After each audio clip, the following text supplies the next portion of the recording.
Gentlemen,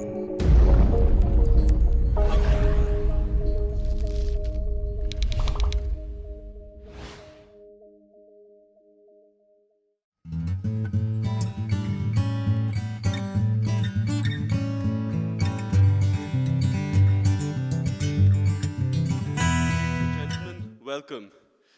Our keynote speaker for this session requires no introduction. He is one of Pakistan's preeminent scientists and one of the world's leading researchers in organic chemistry. With 1,052 international publications, his contributions to human knowledge are a matter of pride for the entire country.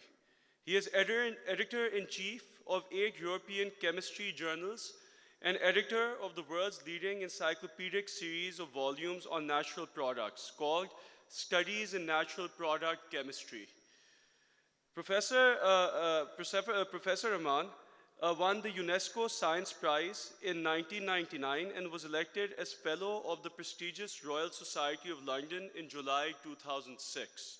He is the most decorated scientist in our country, having won 4 national civil awards, including Tamgha-e-Imtiyaz, Sitara-e-Imtiyaz, Hilal-e-Imtiyaz, and the highest national civil award, Nishana-e-Imtiyaz.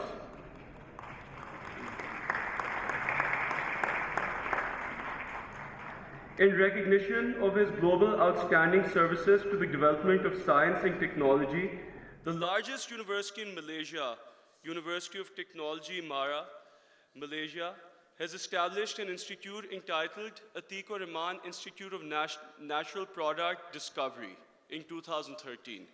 Dr. Atta is going to be speaking today about one of the central themes of the conference, i.e. the future. Technological advancement is now so revolutionary that it is set to redefine human societies in a manner that hasn't been seen since perhaps the dawn of agriculture. We will have to reconsider what it means to be human and our place and purpose in the world and in the universe. Dr. Atta will walk us through this fascinating and sometimes scary world of the near future and lay the foundation for the discourse for the remainder of this day. Dr. Atta, please.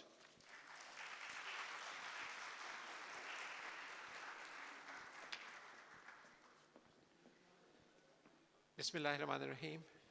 Good morning, everyone. Assalamu alaikum.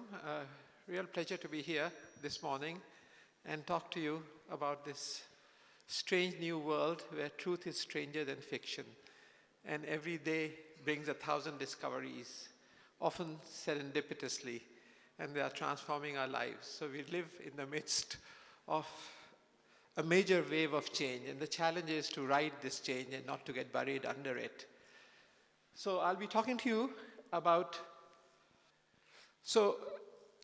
just a brief introduction, what's going on in this world. Large countries like China or small countries like Singapore, the story is the same. It's knowledge that's transforming economies. And countries that have realized that their real wealth lies in their children and have focused on their education and unleashing the creative potential therein, they are the ones that have marched forward, leaving others behind. So let's take the example of Singapore. Population about 1/4 of Karachi. Almost no natural resources. Exports last year, 518 billion Singapore dollars, which is about 400 billion US dollars. Pakistan's exports, about $22 billion, a country with a population of some 200 million, and a huge landmass, and look at tiny Singapore. Reason, Lee Kuan Yew. And whether it's Lee Kuan Yew there, or whether you have General Park in Korea, or Mahathir Mohamad in Malaysia, or Deng in China, it's always the same story, human resources. And this is another interesting slide about China. If you look at the left column, this, do you have a better laser? Because I can't, it's not really showing up. If you have, then please let me have it. So if you look at the left column, 1978, China started sending students abroad. 860 students were sent abroad. And if you go down this column, In 2015, China sent 523,000 students to top universities across the world, and about 400,000 students came back after completing their foreign education. And these are huge numbers, and they are coming back. They are being clustered in centers of excellence, and as a result of that, you have China now coming forward in major fields. China overtook the United States about 3 years ago, for instance, in the field of nanotechnology, frontier area in terms of number of publications in nanotechnology, and in other fields also. And if you look at the overall world scenario of where the money is and how the role of technology has become critical, you see that in the medium tech exports, the top two lines, the medium and high tech exports, have the maximum share of manufactured products in world exports by technology. Whereas low technology, the green line, natural resources, oil and others, and low technology are the bottom two lines. So the world has changed. The name of the game is high technology, and countries which are investing in high technology manufactured products and are able to export them, those are the ones advancing. A few slides about Pakistan. I was appointed as the Federal Minister for Science and Technology back in the year 2000. Kasuri sahab baithe hain, we were colleagues together at that time, us waqt I joined the cabinet a little late. I became a minister in March 2000, whereas the Musharraf sahab came in October 1999. And one of the reasons was that I was negotiating. I didn't want to become a figurehead minister. So I told President Musharraf, if you're serious, put your money where your mouth is. The result, to cut a long story short, was a 6,000% increase in the development budget for science and technology, and later a 3,500% increase in the development budget of higher education, which was a radical change, because I told President Musharraf, countries don't become strong by buying these expensive F-16s and what have you. Invest in your children. And very recently, just about 6 months ago, Thomson Reuters, which is the world's leading agency for science assessment and science articles, has come forward with an article which its heading is Another Brick in the Wall, BRIC. And it compares Pakistan with the other BRIC countries, Brazil, Russia, India, and China. And in this article, it concludes that Pakistan has emerged as the country with the highest percentage of highly cited papers compared with the BRIC countries. So the delta has been much better than in any of these countries, according to this, so bearing out what we are saying. And there have been comprehensive reports. So this is basically, we were trying to lay down the platform of innovation, the exciting world of innovation that this talk is all about. So the World Bank, USAID, and the British Council all came forward with comprehensive reports, and Nature, the world's leading science journal, came forward with 4 editorials on Pakistan. One of them was entitled The Paradox of Pakistan. This strange country torn by terrorism and other problems, and yet it has a higher education system which has been created, which needs to be emulated by others. And there were 4 editorials that came out applauding it. But I've now convinced the provincial governments, and there are now 3 universities which are in the offing. The Pakistan Austrian University of Engineering should start functioning next year. The Italian in Haripur, another university with Italy in the Lahore Knowledge Park, and one with France is also being planned with the Lahore Knowledge Park. So what's happening in the world today, and I'll just give you a glimpse of what is going on. First of all, let's turn to biology, the molecules of life. Genomics, the 3 billion, think of a long necklace with 3 billion beads. There are 3 billion molecules that I'm talking about, 4 types of molecules, and it is the sequence in which these beads are arranged that makes you what you are, determines the color of your eyes or your height or whatever, everything about you, the software that nature has laid in you. So understanding of the genomic structure of humans, animals, and plants, and then being able to manipulate that to advantage. So you have this huge change that is taking place, and I'll mention what's going on Some scientists, for instance, have taken the genes from the firefly, jugnu ke jo genes hain, and put them into orchids. And lo and behold, you have luminescent orchids which glow in the dark just like fireflies. So you can cut the piece of particular genome from one species and insert it into another species and then transfer the corresponding properties. Golden rice has been developed, which has pro-vitamin A built into the genetic structure. So tens of thousands of children which used to die due to vitamin A deficiency, their lives are being saved because of pro-vitamin A now there. Why do you get mangoes only in the summer and not in the winter? The reason is that every plant has a biological clock which tells it when to flower and when to fruit. It's basically chemistry, organic chemistry that I'm talking about. So scientists have now learned what those clocks are, how to turn these genes on and off. This is the DET1 gene. And so round the corner, you will have mangoes round the year because of this manipulation. And not just mangoes, other vegetables will also be there. Very recently, just 3 years ago, a fantastic new development has taken place, and I think probably the Nobel Prize will go for this work. This is a molecular scissors, to be very simple. It's just you can cut the genome very accurately at the point you want, and then if it's inserted into another species, you can transfer the properties of that species. So you can take, for instance, that part of the genome responsible for, say, the fragrance in mangoes, put it into rice, and you will then have mango-flavored rice, and so on. The horizon is limitless.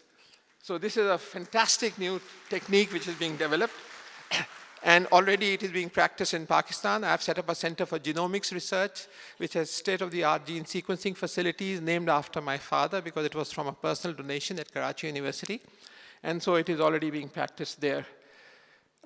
Gene therapy is now being used against breast cancer, for instance, where certain spider proteins have been modified, and they have firefly proteins inserted into them, which allows the cancer cells to luminesce. And these luminescent cells can then be easily taken out by the surgeon. Similarly, malaria is now being tackled using genetically modified mosquitoes so that females cannot fly away after laying eggs, only the males can fly away. The Zika virus is now being tackled through genetically modified mosquitoes, for instance. So genetics is coming in a big way. Aging, there was a mention of aging. Can we slow down the process of aging? Can we reverse the process of aging? Can we make old people younger? Well, after all, it's chemistry, and chemical reactions are reversible. So David Sinclair at Harvard has found that certain compounds, resveratrol is one of them, another is nicotinamide adenine dinucleotide.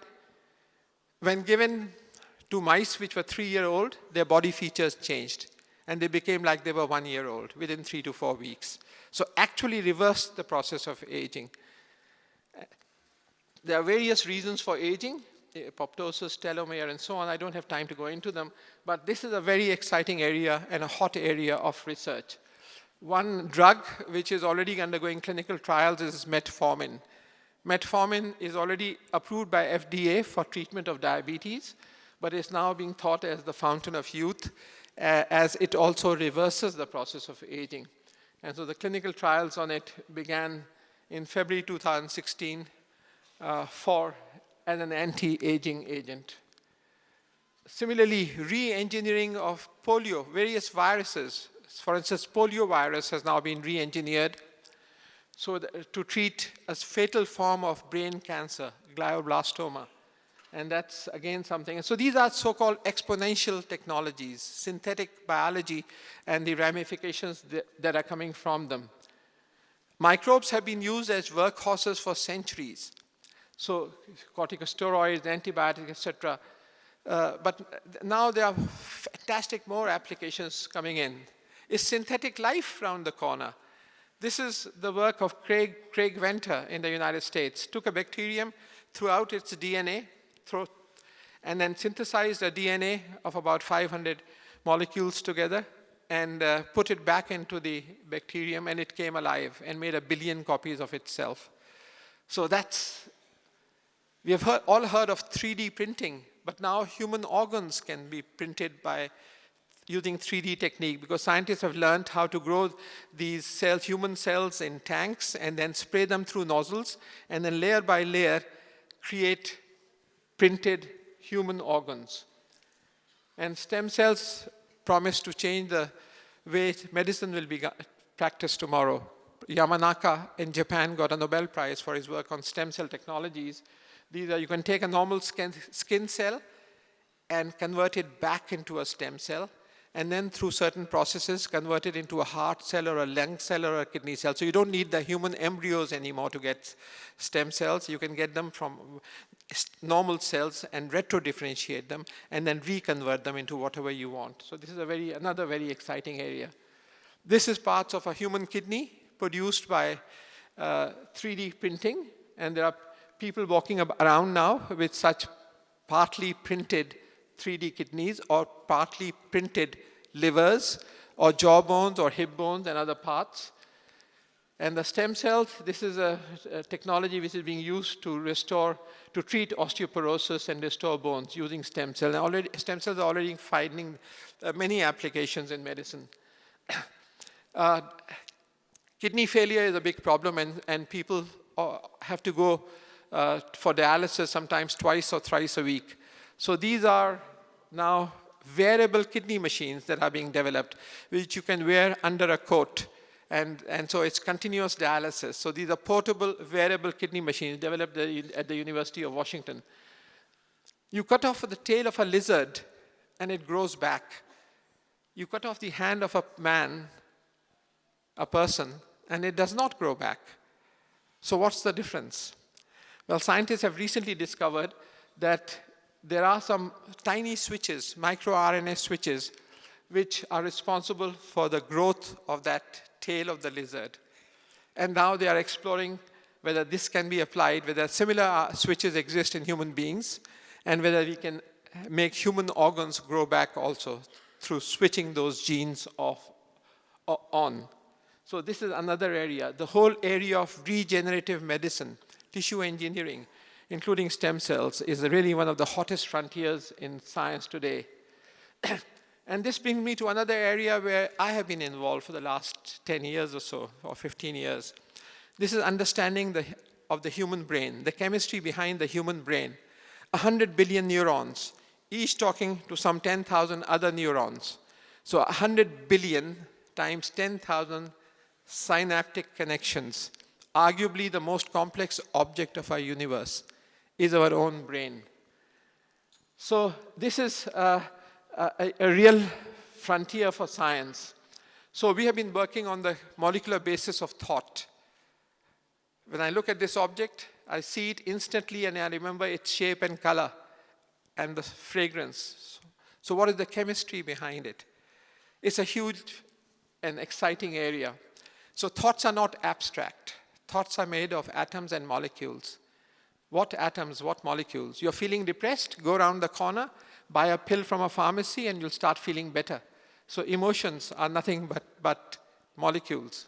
But little is known about what molecules are involved. So that's an area of intense research by us. And we have proposed certain pattern formation through freezing of the conformational mobility of sugars, the glycoprotein in sugars. And so this has been published in many reviews and many articles. Two of my reviews have been recently published in the top neuroscience journals in the United States, The Neuroscientist and Reviews in Neurosciences, on the molecular basis of thought. So that's a very exciting area, because once you start understanding the functioning of the human brain, then you can start tackling diseases such as Alzheimer's and Parkinson's and epilepsy. In fact, this has led us to work on epilepsy. And so there is a plant locally found, the tubers of which are worn as necklaces by epileptic patients, and it seems to help them. So my specialization is actually in the field of natural products and plant-based products. So we have isolated the active compounds using this technique where we can excite individual neurons with very weak currents of 10 to the minus 12th of an ampere.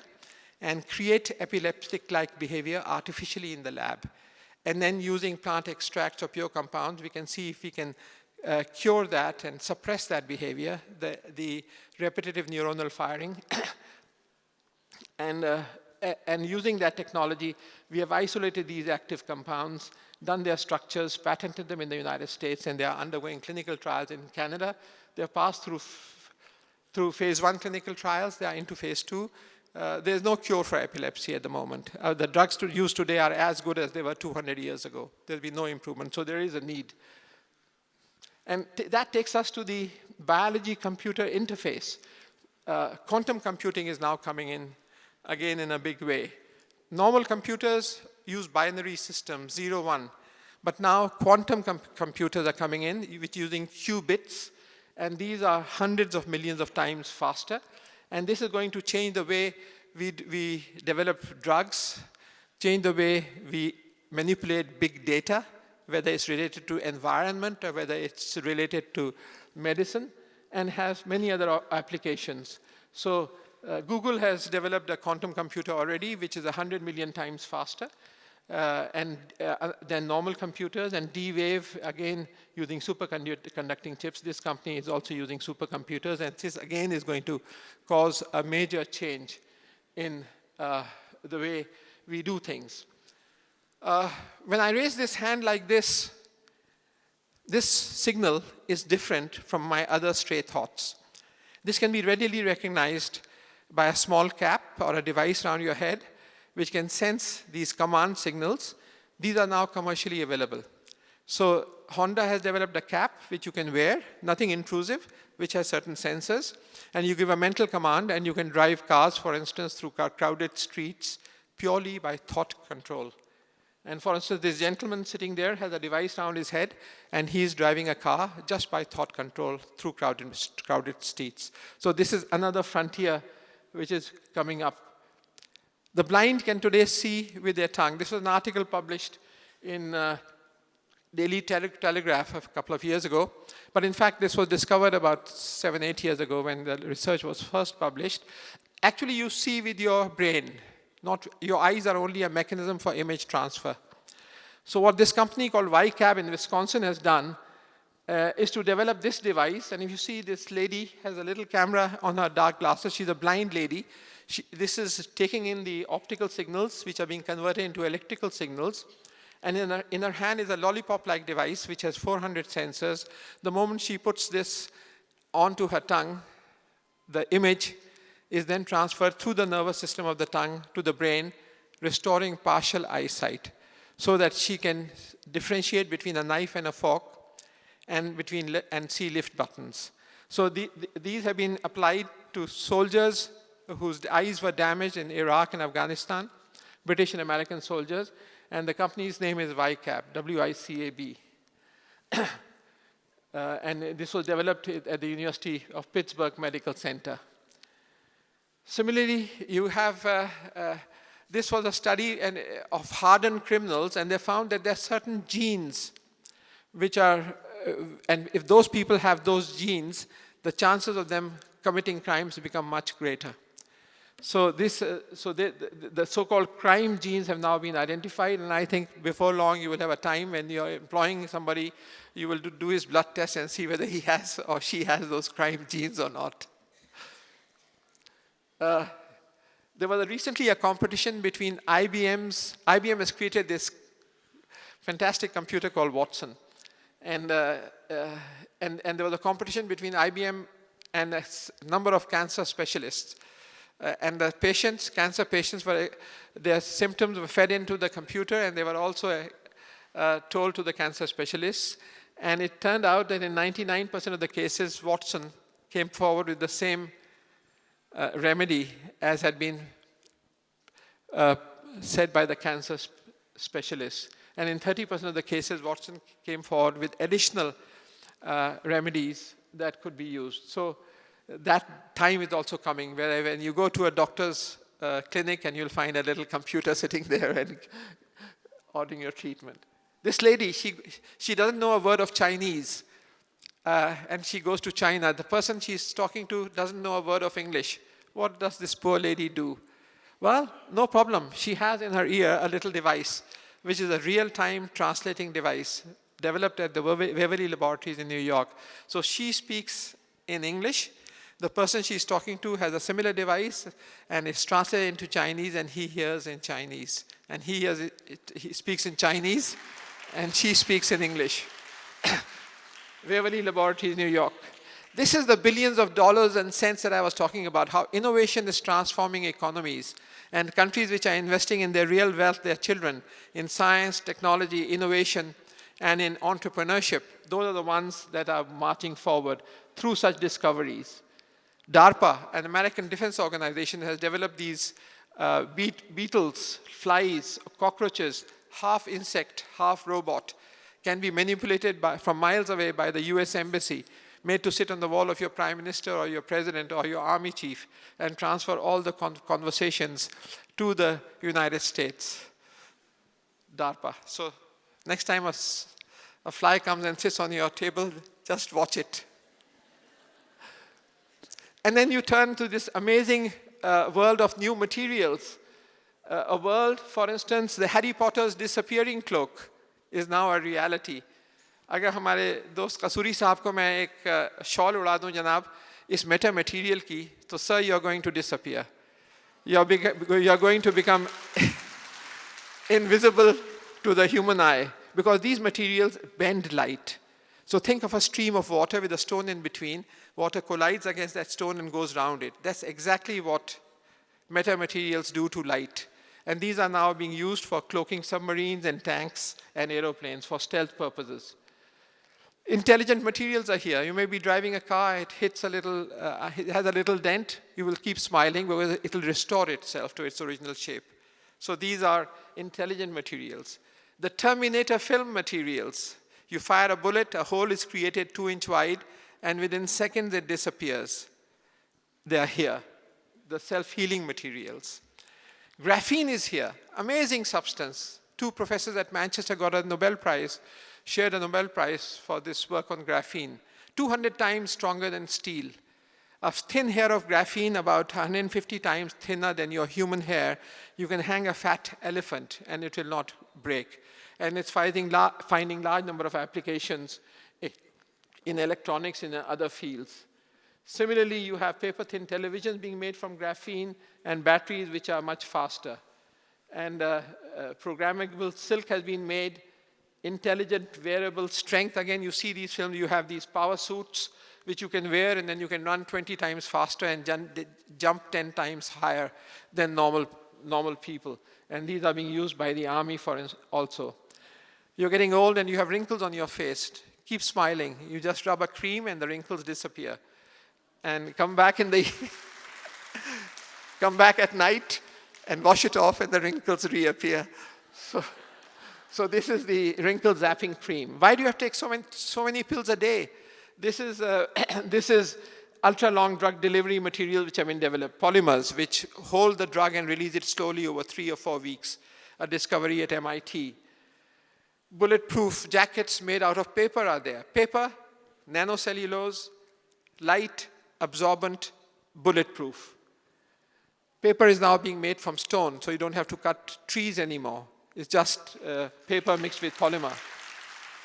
3D printing has been used for printing jet engines also, Australia. You're wearing a pink dress and you say, oh God, I'm tired of pink. I want a blue dress with this kind of flowers and so on. No problem, just press a button and in a flash of a second, your design changes. These are electronic textiles. You've forgotten your mobile, don't fall. Dupatta ka extra uthaiye.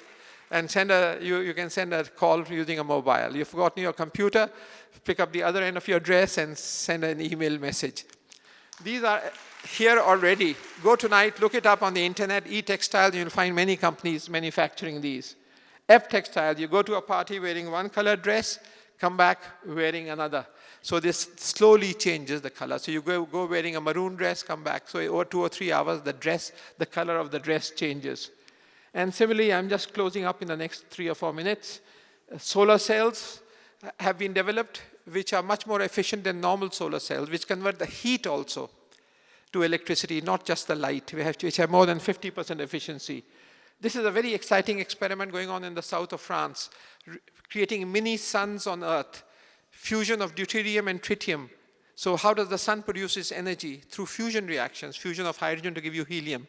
Can we do this on Earth? Perhaps. And this is what they are trying to do through this reactor in the south of France. And of course, you have these fantastic electric battery cars, not to 100 kilometers in 2.8 seconds. The world record for the Shell, for the most efficient car is 5,385 kilometers per liter of gasoline equivalent, established at the Shell Eco Marathon, the fuel-efficient car. Self-driving taxi, it will be launched in Dubai in 2017. And there are other exciting discoveries going on of various sources. Smart windows, so electricity from flexible smart windows. You spray this paint, and the electricity is created. And finally, some of our work, these are books that I've created without any text. You'll say, Dr. Atta is mad. You'll be right. Well, what they have is just headings, and under them, I've put video links. So for instance, this first book, Professor Jean-Marie Lane at France got very excited about it. He wrote the foreword. This covers the entire syllabus of the organic chemistry text. It has 300 video links, so 300 lectures by the world's leading professors. Another one has been done on molecular biology, and this is also out.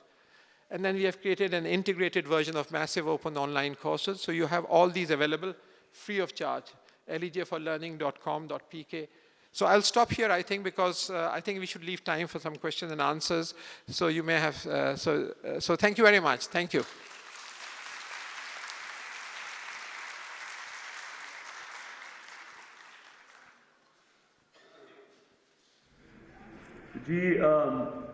Dr. Saab, as always, that was extremely insightful. I always find your talks very interesting.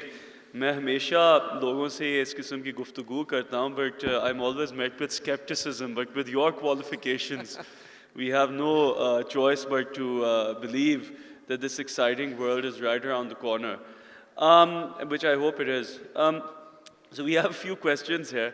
The first one, I think, is probably a little bit tongue-in-cheek. So is there any device which can help to improve the IQ of our people? Well, this is something that there are certain genetic limitations which you have. Each one of us, we are different. So the IQ limits are different from everyone. But we don't use our full potential. So the answer is yes, absolutely. You can improve yourself through effort, through work, through problem solving. So you can certainly improve yourself by a huge margin. Every day is an equilibrium. You learn something and you forget something.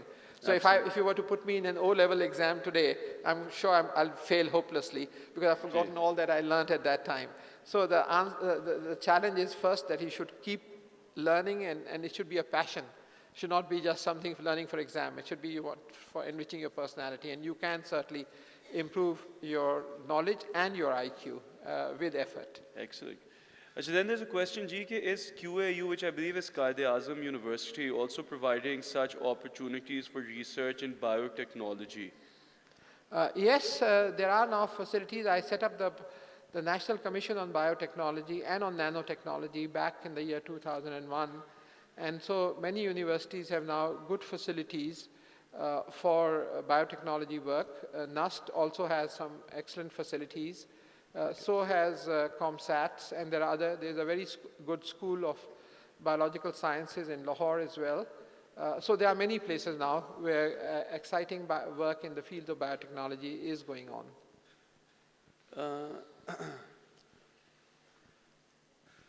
Okay, there's a question here which I'm not sure I entirely understand, which is why I was reading it. It's, perhaps you can help me. Is there any technology or way through which we can be the creator rather than the user of technology? I think we're both the creators and users of technology. Well, I think the word creator should be used with great caution. You cannot create or destroy anything, really create. All that you are empowered with is to change forms. So for instance, you take this piece of paper and you burn it. So you can say, okay, I've destroyed it. In fact, if you weigh the soot and water vapor and whatever comes out at the end, weighs exactly the same as this paper weighs. Absolutely. So you have not really created and destroying it. So you cannot create something from nothing, nor can you destroy something to nothing. So that's the first point. But really going to the technology thing, well, this was Vikas Akram, I'll be quite frank. This was, he was in PMLQ and now he's often seen on BOL. So a federal minister of education with forged degrees. So when you have, this kind of 200 parliamentarians in Pakistan with forged degrees, 200 parliamentarians out of the, I'm talking about provincial and National Assembly together. And they became members of the parliament. So, this is a real disaster. And that was why HEC suffered in the last regime. I talked about how we improved and then all our university went out. So this is something that we need to speak about with courage in public and also write about them, that these are illnesses that we need to identify and boldly try to tackle them. Absolutely. I think the next question has partially perhaps already been answered, which is how far can all of these technologies be developed in Pakistan? Well, I think we have a tremendous potential here.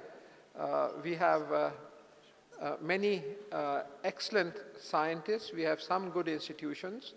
The quality is variable. We have some very poor institutions also. But the potential is there. And so many of these technologies can be harnessed. The work that I talked about on epilepsy was done in Pakistan, for instance, and we have many other very good pieces of work that have been carried out. So, but you need to have a consistent and sustainable support to education at all levels. It's not just enough to have this flash period of 5 or 6 years and support higher education and neglect the rest. Primary education, secondary, technical education, and higher education are all part of the same envelope. And I think it's also important that you should have humanities and social sciences integrated into, and the importance given to them rather than just science and engineering in order to have a wholesome personality development. So that's, I think, is also lacking in many institutions. Acha ji, there's another question. Ji, can these 3D printed organs, can they actually be used, presumably, in the human body at this stage? They are already being partially printed kidneys, not complete kidney, but partially printed kidneys and partially printed livers are already being used and applied. Okay, excellent, excellent. So Krauss talks about the universe coming from nothing. Is that really possible? I wrote an article about this, how everything is balanced on a razor edge. And I presented both points of views. One was that of intelligent design. It's all designed and it couldn't just have happened. And the other was the evolutionary point of view, and that's always existed. So science can just go so far because our minds are limited, our understanding is limited, and truth goes far beyond our minds. So the answer is that on the basis of science, we simply just don't know. But this leads to a very interesting, I wrote an article once that we are the greatest miracle of them all. The word miracle in inverted commas. And I tell my children and students this, that when you look at the stars and the sun, you see fusion reactions and hydrogen going to helium. In the bigger stars, you have nickel and cobalt and tungsten and iron and copper and gold and calcium and phosphorus and what have you being born. And then you have a supernova explosion or implosion, and this is then thrown out into all this material that has been synthesized in the bosoms of stars, is thrown out across space. And then something remarkable happens. All this starts recoalescing and regathering in the form of planets, in the form of the sun and the moon, and sorry, not the sun, the moon and the earth and the other planets. And finally, you are what you eat. So every single atom of your body, every single atom of your body was once, a long, long time ago, in the center of a burning star. Wow. And now so we are all made of stardust, and this is science. So I tell my children, my students, you are made of stardust. Now shine and illuminate the world with knowledge. Fantastic. That's And this is not just a hypothesis. This is established science that I'm talking about. absolutely. And sir, so something quite close to the research you're doing now, GK. How far are we from discovering the mysteries of a lot of these, debilitating brain diseases? We are getting closer and closer, understanding, for instance, what leads to Parkinson's and Alzheimer's. This is a very difficult area for research of the understanding of the chemistry of the human brain. There is a technique which is functional MRI, magnetic resonance imaging, which has been evolving very fast. We can't still see the molecule at a molecular level using MRI, but it's coming. And so the understanding of, we know what is going wrong to a great extent. We don't know how to rectify it and how to intervene to rectify it. So I think in the next 10, 15 years, you will have drugs. There are already materials available which will slow down the process of Parkinson's, but they don't cure it. So, but we are getting closer. So in the next 10 to 15 years, we could possibly have a cure for some of these diseases. Yes, yes, yes. In the end, G, as always, it's been extremely very, very interesting and insightful. And for me, hearing you talk always gives me a lot to think about. And, you were talking about in the beginning that one of your key agendas when you became a minister was exciting the minds of students.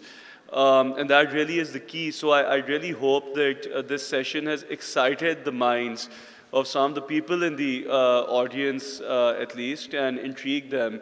And they will go ahead and look, into the possibilities of the future.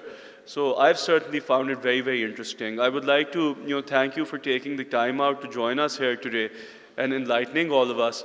Thank you so much, Dr. Sir. Thank you very much.